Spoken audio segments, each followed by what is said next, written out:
బాహుబలి 2 భారతీయ సినీ చరిత్రలో 10 రోజుల్లో 1000 కోట్లు వసూలు చేసిన తొలి చిత్రంగా చరిత్ర సృష్టించింది.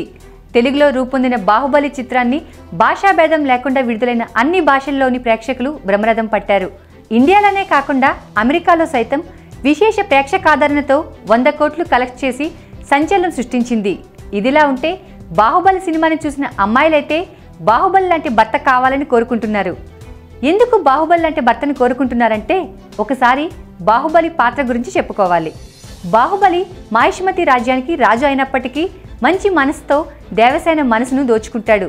అంతేకాని నేను రాజును, నువ్వు నాకు కావాలనే ధోరణిలో మాట్లాడకుండా దేవసేన అభిప్రాయానికి విలువిస్తాడు.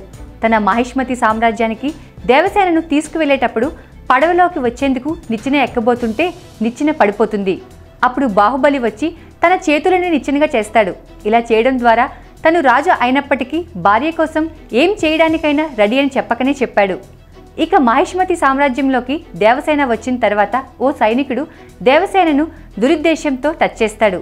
వెంటనే దేవసేన టచ్ చేసిన ఆ సైనికుడు చేతి వేలను నరికేస్తుంది. ఈ విషయం తెలిసి దేవసేనను అందరి ముందు నిలదీస్తాడు బల్లాల దేవ.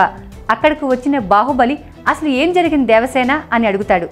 దేవసేన జరిగిన విషయం చెబితే, చేతి వేలు నరికి తప్పు చేశావు దేవసేన, అమ్మాయిలను తాకిన వాళ్ళ చేతి వేలను కాదు తలకాయని నరికేయాలి అంటూ తన భార్యపై చేయి వేసిన వాడి తల నరికేస్తాడు బాహుబలి. ఇంకా చెప్పాలంటే బాహుబలికి అమ్మ అంటే ప్రాణం, అలాగే భార్య అంటే గౌరవం. ఇలా అమ్మకు భార్యకు గౌరవం ఇచ్చి ప్రాణానికి ప్రాణంగా చూసుకుంటాడు బాహుబలి.